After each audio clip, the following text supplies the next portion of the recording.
my name is Rachel Edwards, and I chose to read the book Opening Minds, Using Language to Change Lives by Peter H. Johnston. On this infographic, I put down some of the big ideas from the book, which I will elaborate on in a second, as well as a few of my favorite quotes that I found while reading. So the first big idea from the book is that as teachers, we need to let students know that people make mistakes and it's okay. So whenever we make a mistake in the classroom, address it and then let the students know how we are going to fix it. It's really important to teach them that it's okay to make a mistake, but it's how you fix it that makes all the difference. The second big idea from the book is to encourage children to make connections. They can make these connections to the real world or other things that they have learned about, or even things that they have felt before. This will enhance their academic experience because when reading a book, they're able to connect to a character's feelings because it may have happened to them before, or they may have felt a certain way before. The third big idea from the book is fixed theory versus dynamic theory, which the author spends a good amount of time discussing. People who have a fixed theory tend to only look at outcomes. They have a narrow way of thinking. And say that a child is misbehaving and is having a hard day. People who have a fixed way of thinking believe that this student will always act like that. Where people who have a dynamic theory, they tend to look at the progress that's been made and focus on processes. They have a wide range of thinking, and that same kid who had a hard day, they believe that the kid will be able to fix it and move on. They're always looking to improve themselves and get better. It is important that we teach our students to have a dynamic way of thinking. Another big idea from the book is to recognize effort instead of smarts. So if a kid does really well on a math paper, instead of saying, "Wow, you must be smart," you will say, "Wow, you must have worked hard." So you recognize the process more than the performance. The next big idea is using the word yet. This is something that I will definitely be taking back to my classroom in the fall.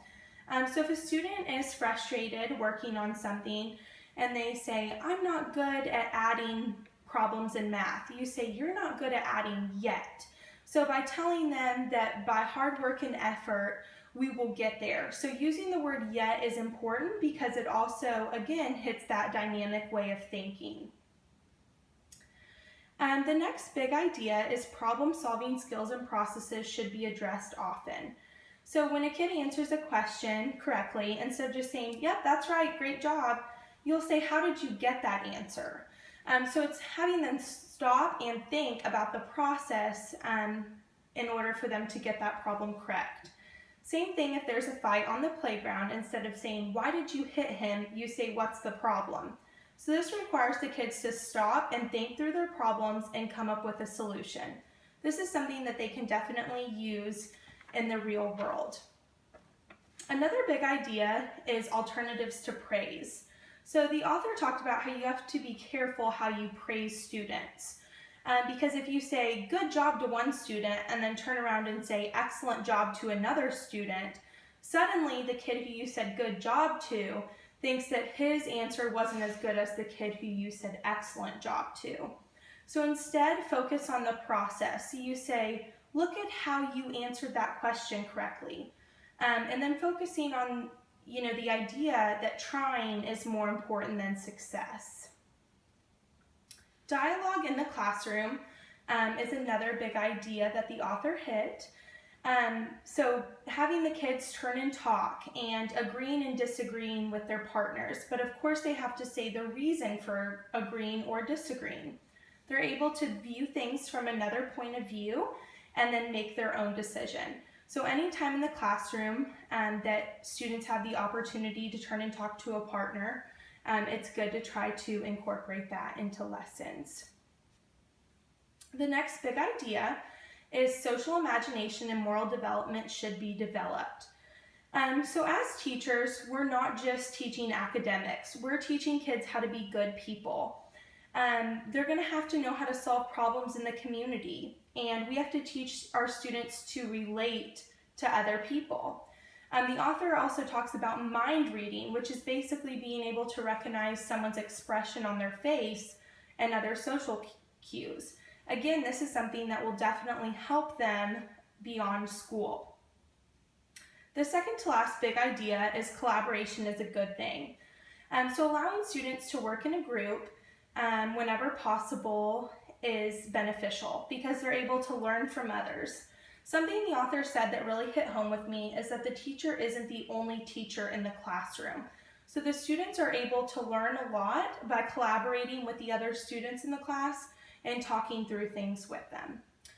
The last big idea pretty much sums everything up is that we're teaching for the future. So all of these things will help the students in their future become functioning members of society.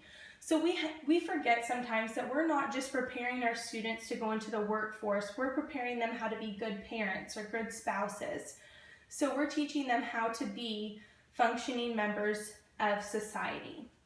A few of the quotes from the book that I really enjoyed. The first one was, "We open our mouths and our parents or our previous teachers come out. Changing our talk requires gaining a sense of what we are doing, our options, their consequences, and why we make the choices we make." Another quote, "Poor language choices have serious consequences for children's learning and for who they become as individuals and as a community."